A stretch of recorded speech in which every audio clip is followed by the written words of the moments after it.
Muy buenas tardes a todos. El día de hoy vamos a empezar con la clase de toxicología forense. Mi nombre es la bióloga Alice Yesenia Rodríguez de la Isla y vamos a empezar con las definiciones acerca de qué es toxicología, qué es la toxicología forense y su importancia.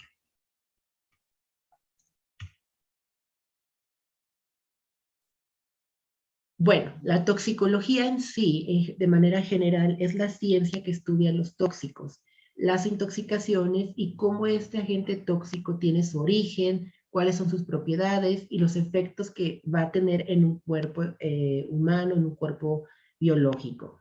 Cuáles son las lesiones que van a estar provocadas. Para poder entender lo que es la toxicología en general, se necesitan diferentes ciencias, como lo es la biología, la fisiología, la farmacología, la patología, está involucrada mucho en la parte de medicina clínica, en la medicina legal, en la epidemiología y también en lo que es físico-química, bioquímica y, pues, por supuesto, química. A final de cuentas, es una ciencia que va a ser de apoyo para lo que es la medicina. Por otro lado, la toxicología forense o médico legal estudia los métodos de investigación médico-legales en los casos de envenenamiento y de muerte, o también puede ser de cualquier hecho que involucre algún tóxico y que pueda ser pues causa de algún delito. En general, interviene al establecer las causas de muerte, ya sea por envenenamiento o también simplemente por el uso de drogas o estupefacientes. En la actualidad, sus funciones son muy extensas, ya que pueden abarcar su aplicación tanto en el ser vivo como en el cadáver, así como en un medio laboral para determinar accidentes. Dentro de la misma toxicología forense existen 4 divisiones que son muy importantes. La número 1 es la toxicología post-mortem, la toxicología conductual, la toxicología antidopaje y la toxicología forense en el lugar de trabajo. Por un lado, la toxicología post-mortem se aplica para determinar, ya sea a través de los órganos o de los tejidos, alguna causa de muerte, en este caso si se debió a algún envenenamiento en el cadáver, también si, por ejemplo, la persona se suicidó con algún fármaco o si tenía algún tipo de uso de fármaco en especial al momento de la muerte. Por otro lado, la toxicología conductual se aplica para identificar y determinar el uso de drogas que alteran la conciencia o la conducta de individuos, haciéndolos tal vez más propensos a cometer algún delito, ya sea de manera agresiva o también inclusive a que puedan perder, en el caso de las víctimas, la incapacidad de sus funciones físicas o mentales para poder defenderse. Esto es muy común, sobre todo en la investigación de los delitos sexuales. También inclusive en los hechos de tránsito, en los accidentes, se utiliza mucho la toxicología conductual para determinar si la persona pues conducía a lo mejor en estado de ebriedad o por alguna sustancia psicotrópica. En la toxicología antidopaje se dedica principalmente a investigar el consumo de drogas o de otras sustancias que puedan alterar el desempeño de un individuo en los deportes, como por ejemplo el uso de fármacos anabólicos esteroides, que aquí en México realmente su uso no es ilegal. Puedes consumirlos, bueno, comprarlos en las farmacias y no hay como una restricción con respecto a este. Sin embargo, se puede considerar su uso en el deporte como una práctica fraudulenta. Y finalmente, la toxicología del lugar del trabajo, donde se conforman esquemas reglamentarios para determinar el uso de drogas que puedan alterar la función sensitiva, conductual, en puestos de suma importancia como las agencias policíacas, el sector de seguridad y finalmente también los pilotos o los conductores. Cuando tenemos el ser vivo, la persona está viva, es importante considerar un agente lesivo o qué tipo de agente tóxico es el que tiene en este caso la persona. Vamos a considerar también si el agente puede estar causando alguna consecuencia física, la integridad corporal, mental, ya sea transitoria o permanente. Cuando el tóxico actúa sobre, en este caso, la psiquis, sobre el comportamiento, es importante saber si este ha sido responsable de que una persona cometa algún tipo de delito o simplemente se puede usar como un agravante también. En la parte de, por ejemplo, el uso de las drogas, existen diferentes tipos de drogas que vamos a ver más adelante como drogas legales, drogas ilegales. También, por ejemplo, hay muchos estupefacientes y medicamentos que son utilizados a dosis súper elevadas que pueden ser abusados también y pues en este caso provocar algún tipo de accidente o de algún tipo de lesión hacia el propio cuerpo, como el suicidio, por ejemplo.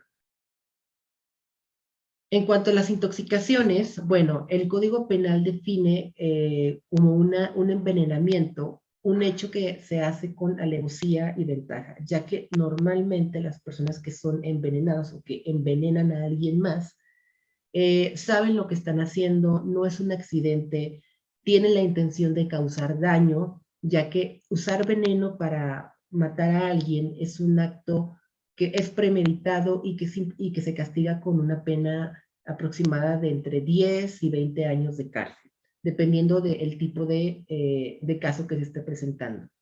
En las intoxicaciones como delitos de otro tipo, por ejemplo, el conducir bajo el estado de ebriedad, va a ser considerado y es considerado un delito en la parte de los hechos de tránsito.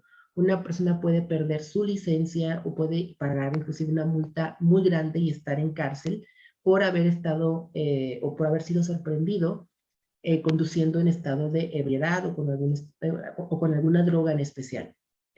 Finalmente, una intoxicación pues, puede también estar penada por el hecho de estar a lo mejor hasta distribuyendo algún tipo de estupefaciente ilegal, como es el caso de las drogas.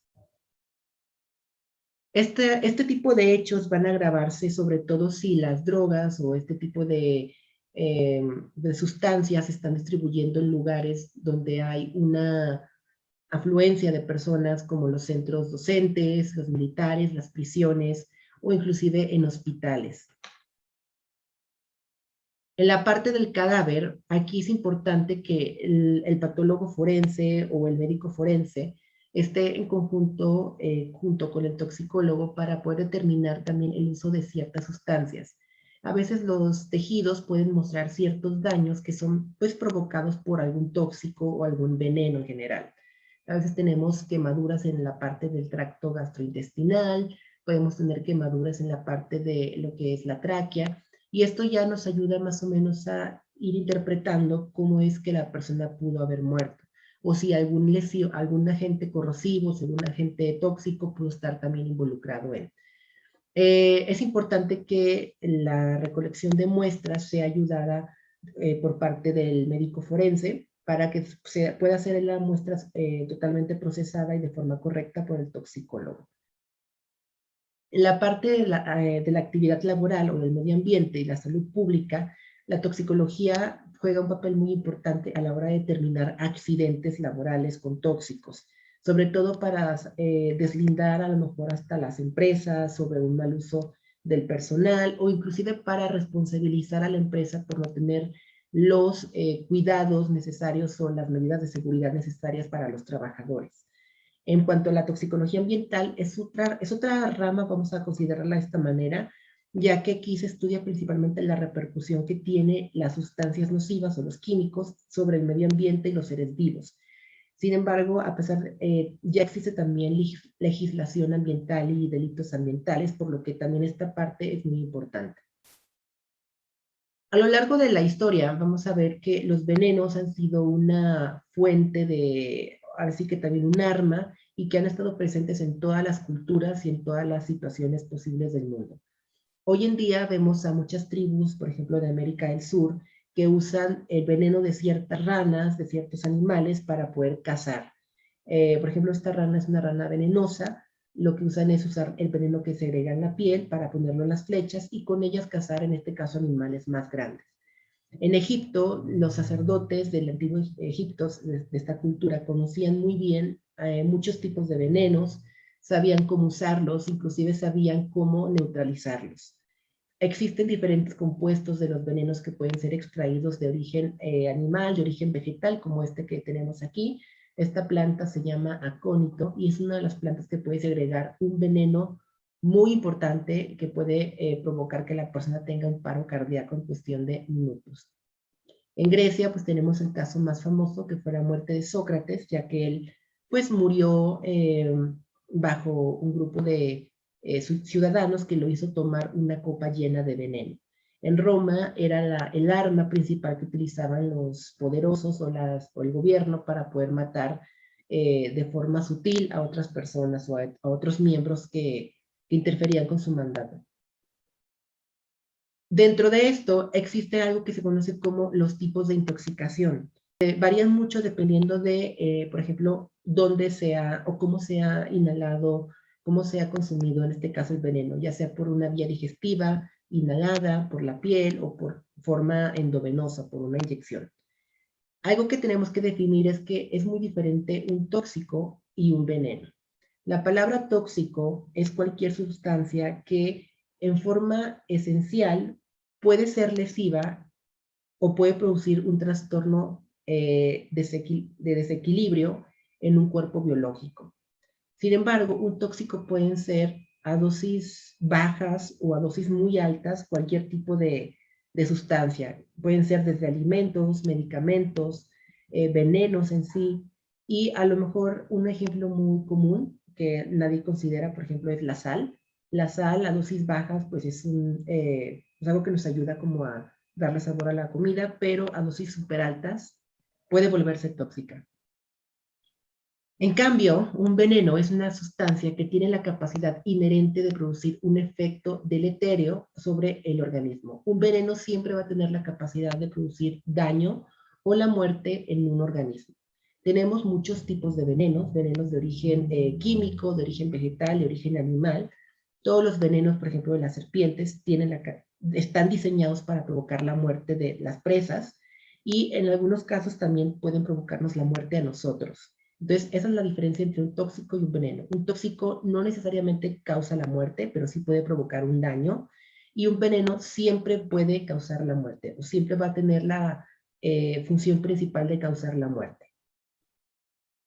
Es por eso que un toxicólogo forense debe considerar el contexto de la investigación, qué es lo que está investigando, qué hecho es el que está observando, los síntomas físicos, en este caso si la víctima está todavía viva, o cuáles fueron los síntomas físicos del cadáver, la evidencia que se pueda recolectar en la escena del crimen o donde se haya producido el hecho, ya sea polvos, fármacos, líquidos, botellas, o sea, cualquier tipo de sustancia sospechosa tiene que ser recolectada.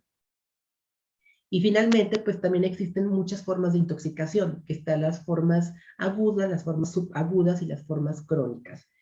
El tipo de intoxicación o la forma depende mucho en la rapidez en la que aparecen los síntomas, qué tan severa es y cuánto duran los síntomas. Una intoxicación aguda se debe a la exposición corta y a la absorción rápida de un tóxico. En este caso, las manifestaciones clínicas van a aparecer de manera muy rápida y la muerte o la curación tienen un lugar o va a tender a aparecer demasiado pronto, en un plazo muy corto. Por otro lado, una intoxicación subaguda suele ser debido a la exposición frecuente o repetida en un periodo de varios días o semanas antes de que aparezcan los síntomas. Es un envenenamiento más sutil, que normalmente puede ser de origen accidental o de origen homicida también. En cuanto a la intoxicación crónica, este es un tóxico que se acumula en el organismo y que pues puede generar, pasado unos meses, una serie de señales físicas, como por ejemplo las personas que pues se dedican a rociar los pesticidas, ellos a veces si no están suficientemente protegidos pueden absorber parte de este tóxico y con el tiempo pues generar en este caso el daño al organismo. Normalmente este tipo de intoxicaciones son intoxicaciones accidentales. Hay otras definiciones que tenemos que conocer, ya las veremos en la próxima clase. Tenemos lo que es la dosis efectiva de un fármaco y la dosis letal de un fármaco. En sí, generalmente la dosis efectiva se refiere a que es la dosis en la que el 50% de los individuos a la que se le ha aplicado alcanza un efecto esperado o ya presenta algún tipo de efecto.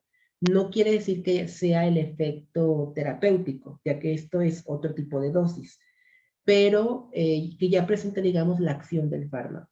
Por otro lado, la dosis letal es que a partir de cierta cantidad de X o Y fármaco, la persona va a presentar otro tipo de manifestaciones que van a ser más patológicas, como por ejemplo los vómitos, convulsiones, el coma o inclusive también la muerte. Tenemos intoxicaciones por ejecución, que aquí pues se aplican principalmente a lo que es la pena de muerte. Aquí en México no está regulada esa ley, no está presente, pero en Estados Unidos sí está legalizado lo que es la pena de muerte con inyección letal. Normalmente se utiliza lo que es cloruro de potasio o otro tipo de sedante, y un tipo de sedante para que la persona no sienta pues dolor, vaya. Tenemos las intoxicaciones criminales, donde el victimario emplea un tóxico con el fin de causar la muerte o provocar homicidio u asesinato en una persona. Esto es obviamente ya con alevosía y ventaja y está penado en el Código Penal. Para que un tóxico pueda ser utilizado con fines criminales, tiene que tener ciertas características presentes.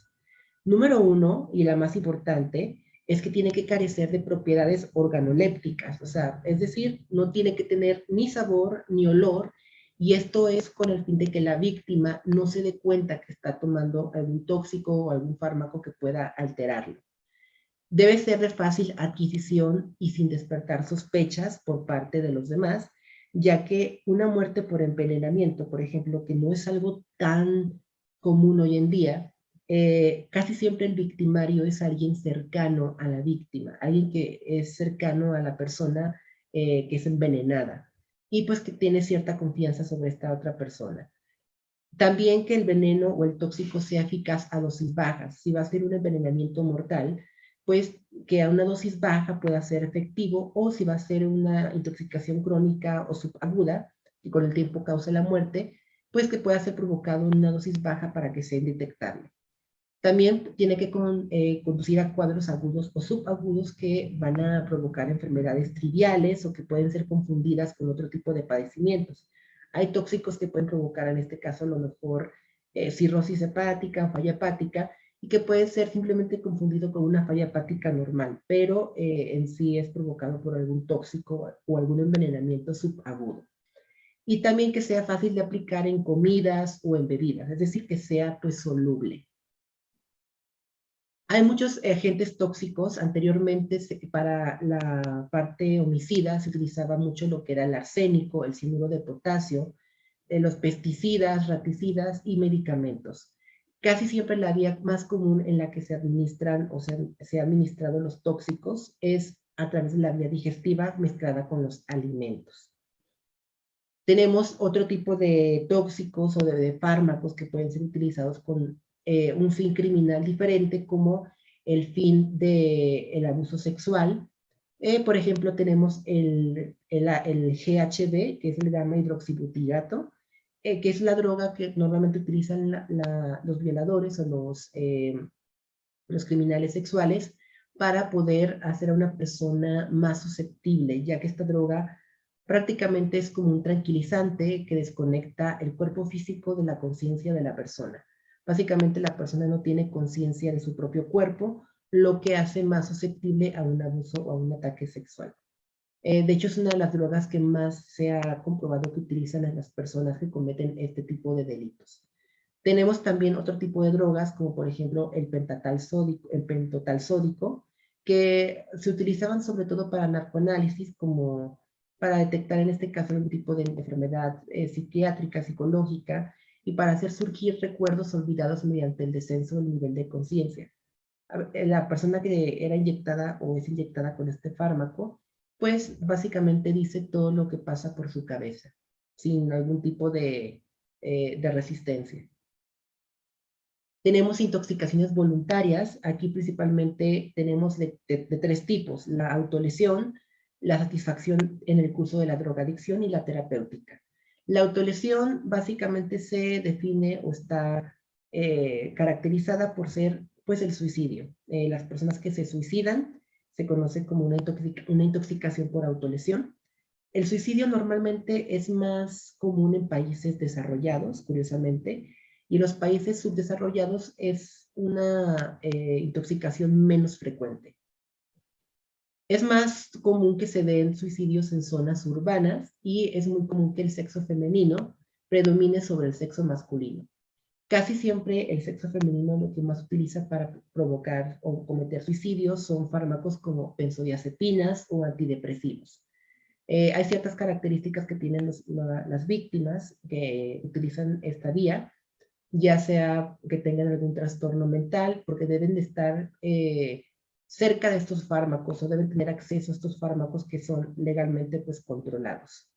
En la parte de la edad, pues normalmente las víctimas son de entre 30 años o están por debajo de los 30 años, son de clase media y pues normalmente están entre personas casadas o personas solas y generalmente que no tienen como mucha vida social. En la parte del medio rural o la parte rural, las zonas rurales, lo más común que se utiliza son los pesticidas. Eso es algo de lo que hemos visto que usan más las personas para cometer algún tipo de suicidio. En cuanto a la drogadicción, bueno, aquí es un problema principalmente de salud y en este caso psiquiátrico, ya que está involucrado mucho en lo que son las adicciones. Eh, puede presentar cursos de intoxicación aguda y puede causar generalmente otro tipo de accidentes como sobredosis. Es muy común que también veamos casos donde la persona ha tenido sobredosis y ha tenido en este caso una muerte por el exceso de alguna droga. También tenemos la parte terapéutica en la que no hay como una intención de suicidarse, sino de aliviar ciertos dolores pues, somáticos o del cuerpo, tensiones físicas, de angustia, de ansiedad. Aquí principalmente vamos a conocer casos en los que las personas abusan de los fármacos para el dolor, como los opioides, los analgésicos, no opioides como el paracetamol, las aspirinas, que pueden también provocar a la larga intoxicaciones en los órganos. O también, por ejemplo, otro tipo de sobredosis que se conocen como automatismos, ya que aquí principalmente la intención no es matarse, sino curar un dolor, pero al usar una dosis muy alta, pues provocamos una sobredosis en el cuerpo. Tenemos intoxicaciones accidentales, que es muy frecuente que aquí las principales víctimas sean los niños, principalmente entre los 4 y los 5 años, una edad preescolar. Es el 85% de casi todos los casos accidentales y generalmente obedece a ciertas circunstancias como por ejemplo estas, que existan ciertos tóxicos, ciertos compuestos con alcance para ellos o en recipientes que no deberían estar como en botellas de Coca-Cola o de algún compuesto alimenticio. Generalmente también se debe mucho a los malos hábitos y al descuido o negligencia de los padres, sobre todo por guardar sustancias tóxicas en recipientes de contenedores alimenticios y pues dejarlos sobre todo al alcance de los bebés o de los niños.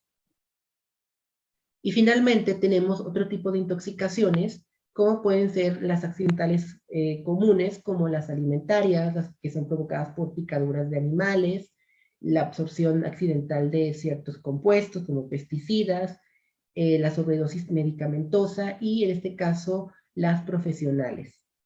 Tenemos un término que vamos a ver la próxima clase, que es el término droga.